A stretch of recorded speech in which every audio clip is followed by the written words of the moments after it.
आज हम लोग मोनोकार्बोक्सिलिक एसिड के फॉर्मेशन की बात करने वाले हैं। Preparation of monocarboxylic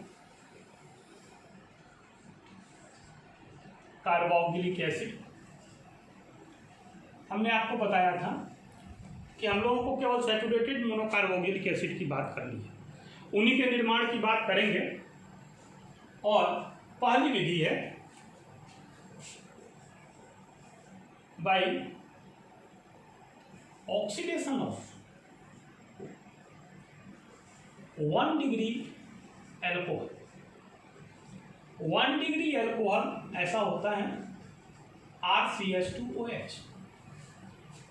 1 degree alcohol का अर्थ है कि यह कार्बन जिससे एल्कोहल जुड़ा होता है, इससे एक ही कार्बन जुड़ा है। इस कार्बन की जगह हम लोग R जोड़े, चाहे जितने कार्बन जुड़े, लेकिन इससे एक ही कार्बन। शेष इसके जो दो बंधन शेष हैं उससे हाइड्रोजन जुड़ा, तो इसको हम लोग 1 डिग्री कार्बन कहते हैं। अब इस एल्कोहल का यदि ऑक्सीडेशन होता है KNO4 H plus K2Cr2O7 oblique H plus, तो इससे कार्बोक्सिलिक एसिड का निर्माण होता है, दैट इज RCOOH। 2 डिग्री से नहीं होगा। 2 डिग्री होगा तो कार्बोक्सिलिक एसिड नहीं बन के कीटोन बन जाएगा, इससे एल्डिहाइड बनेगा और एल्डिहाइड इजीली ऑक्सीडाइज होगा। इसका ऑक्सीडेशन होगा तो ये RCHO बनेगा, दैट इज एल्डिहाइड। और हम लोग ये रिएक्शन एल्डिहाइड कीटोन पढ़ चुके हैं, तो जानते हैं कि एल्डिहाइड इजीली ऑक्सीडाइज्ड इन कार्बोक्सिलिक एसिड। तो यदि हम लोग ऐसा कंपाउंड लें CH3CH2OH और इसका ऑक्सीडेशन हम लोग कराएं KNO4 oblique H plus, then after oxidation CH3COOH plus H2O, ये ऑक्सीजन यहाँ से हाइड्रोजन लेके जल का निर्माण करेगा और इसको कार्बोक्सिलिक एसिड में बदल देगा। तो ये by oxidation of 1 degree alcohol. इसी से दूसरी विधि निकलती है, इसको देखें ध्यान से कि ये दूसरी विधि है, इसी से निकलती है बाय एल्डिहाइड। हमने आपको बताया था कि जो एल्डिहाइड है वो बड़ी आसानी से इन प्रेजेंस ऑफ, इस रिएक्शन को भी हम लोगों ने पढ़ा है, एनी माइल्ड ऑक्सीडाइजिंग एजेंट, किसी भी दुर्बल आक्सीकारक के उपस्थिति में टॉलन रिएजेंट, फेरिंग सॉल्यूशन, ध्यान दीजिएगा एल्डिहाइड कीटोन में ये रिएक्शन पढ़ा है हम लोगों ने, तो इससे भी कार्बोक्सिलिक एसिड मिलता है। As here CH3CHO, that is ethanol, और acetaldehyde after oxidation in presence of any mild oxidizing agent, ये भी देगा। लेकिन कोई माइल्ड ऑक्सीडाइजिंग एजेंट भी हो, टॉलन रिएजेंट भी हो। टॉलन रिएजेंट किसे कहते हैं? Ammoniacal silver nitrate solution is known as Tollens reagent. Then CH3COOH carboxylic acid. इसका अर्थ ये नहीं है कि हम लोग यही टॉलन रिएजेंट ही लगाएं, यहाँ कोई भी ऑक्सीडाइजिंग एजेंट लगा सकते हैं, लेकिन टॉलन रिएजेंट भी लगा सकते हैं, फेरिंग सॉल्यूशन भी लगा सकते हैं, KNO4 भी लगा सकते हैं, K2Cr2O7 भी लगा सकते हैं, और ऐसे और भी आक्सीकारकों का उपयोग आप कर सकते हैं। आइए इसके बाद देखें तीसरी विधि।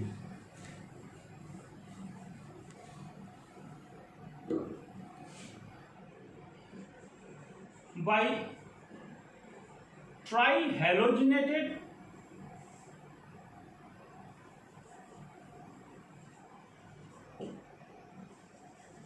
एल्केन। ये एल्केन है, इस पे 3 हाइड्रोजन है और इसकी क्रिया अगर एक्वस KOH से होती है, इस रिएक्शन को हम लोगों ने जाना है, एक्वस KOH अगर इस पे रिएक्शन करता है तो इसके X को हटा देता है और ये KX बन के निकल जाता है और यहाँ पर OH स्थान ग्रहण कर लेता है।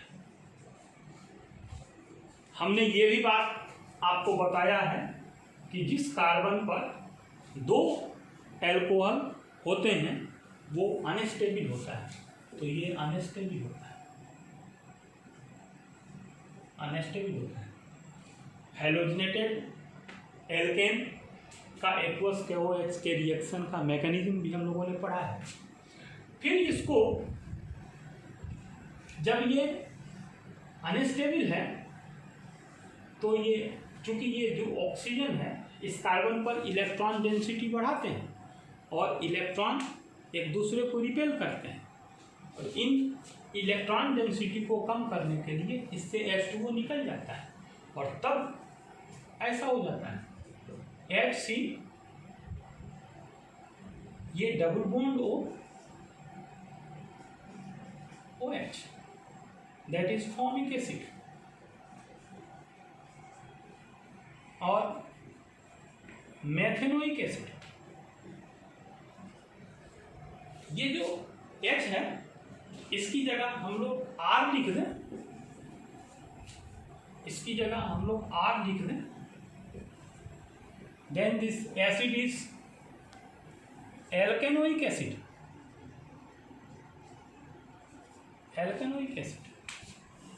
अगर यहां पर हम लोगों ने H लिखा था तो ये हेलोफॉर्म था, याद है ना हेलोफॉर्म का फार्मूला। अगर यहां पर हम लोग ऐसा लिख दें CH3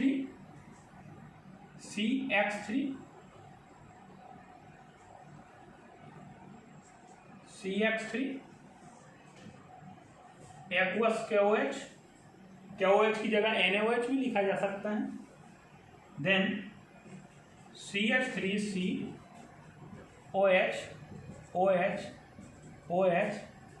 unstable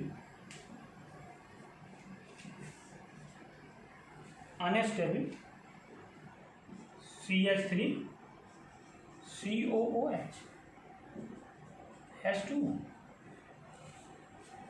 तो हम लोगों ने देखा by trihalogenated alkane. Next reaction by nitrile.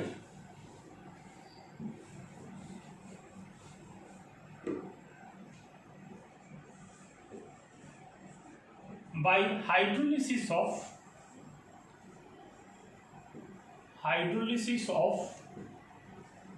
Nitrile.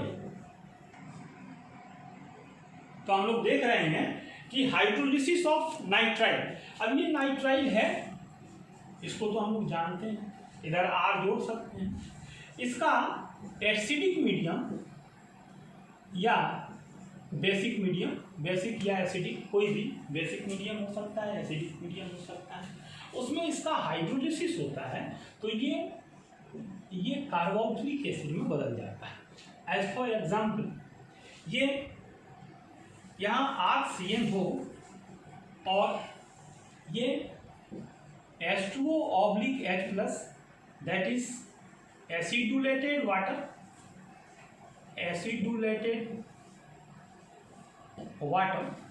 then RCOOH plus NH4Cl. We can write that CH3CN, that is ethane nitrile, और इस एथेन नाइट्राइल से जब इसका हाइड्रोलिसिस कराया जाता है एसिडुलेटेड वाटर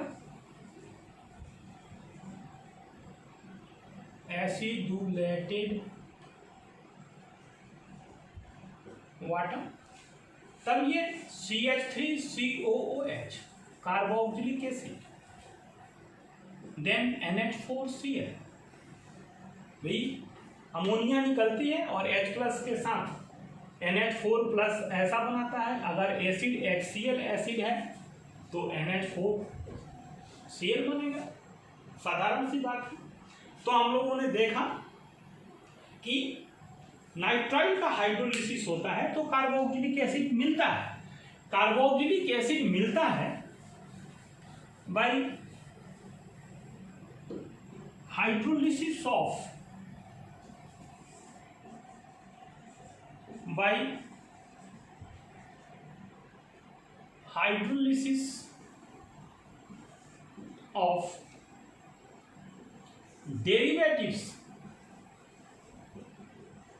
derivatives of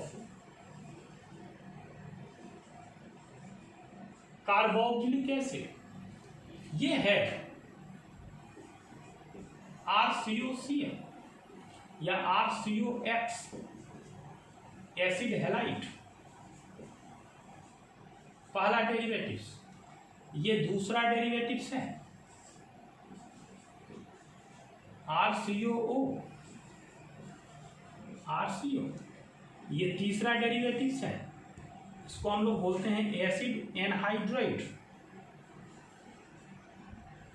ये तीसरा डेरिवेटिव्स है C,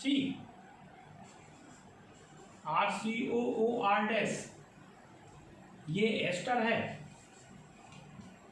और ये चौथा डेरिवेटिव्स है RCO NH2, इसको बोलते हैं एसिड अमाइड। और इस सबको हम लोग जानते हैं, क्योंकि नोमेनक्लेचर में भी बताया था, फर्स्ट ईयर में भी हमने इसका परिचय बताया था, इसका नाम बताया था। इसको एल्केनोइक हैलाइड बोलते हैं, इसको एल्केनोइक एनहाइड्राइड बोलते हैं, इसको एल्किल एल्केनोएट बोलते हैं, और इसको एल्केनामाइड बोलते हैं। याद आ रहा है? नहीं आ रहा होगा, बहुत मुश्किल में याद आता है, पढ़िए याद आएगा। फिर देखिए, देख रहे हैं ना ये क्या है, तो इसका हाइड्रोलिसिस होता है, इसका हाइड्रोलिसिस होता है RCOOH, इसका भी हाइड्रोलिसिस होता है।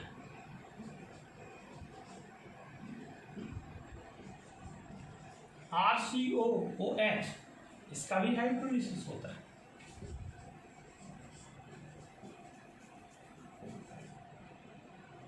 RCOOH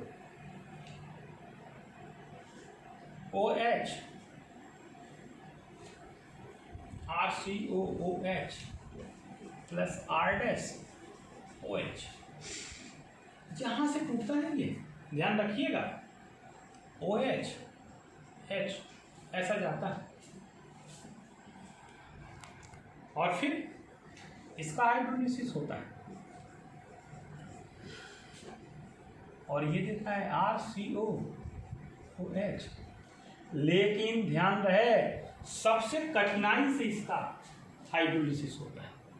ये जो हाइड्रोलिसिस होता है, ये character decreases top to bottom. It means ease of hydrolysis is in this sequence। ये हाइड्रोलिसिस की सुविधा है। क्या है सुविधा? तो सबसे आसानी से हाइड्रोलिसिस होगा RCOCl का, इससे कठिनाई से होगा RCO के होल ट्वाइस O का, इससे कठिनाई से होगा RCOOR- का, और सबसे कठिनाई से होगा RCONH2 का।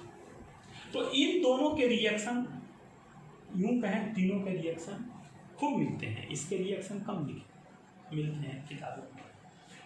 तो ये हाइड्रोलिसिस के, अब ये हाइड्रोलिसिस में अगर CH3COCl हो, दैट इज एथेनॉइल क्लोराइड, हो और इसका हाइड्रोलिसिस हो तो जाहिर सी बात है HCl प्लस CH3COOH दिख रहा है।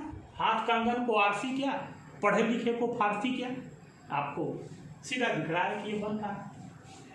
ऐसे अगला रिएक्शन है बाई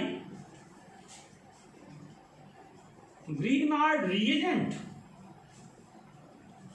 ईथर के उपस्थिति में, ड्राई ईथर के उपस्थिति में हम लोग ग्रिग्नार्ड रिएजेंट, यही है ना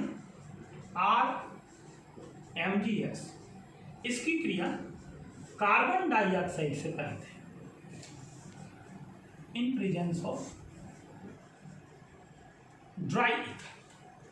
तो क्या होता है कि ये कार्बन का ये बंधन तो बना रहता है, एक ये डबल बॉन्ड टूट जाता है और टूटने के बाद यहाँ O है, तो जहां पर O है वहां पर MgX जुड़ता है, MgX, और जहां पर कार्बन है वहां के साथ R जुड़ेगा। भाई बॉन्ड टूटेगा तो निगेटिव चार्ज इलेक्ट्रॉन जो है वो इसके पास आएगा ना, इसके पास आएगा, तो इस पे माइनस होगा और इस पे प्लस होगा, और यहाँ प्लस होगा यहाँ माइनस होगा, ऐसे ही यहाँ जुड़ेगा।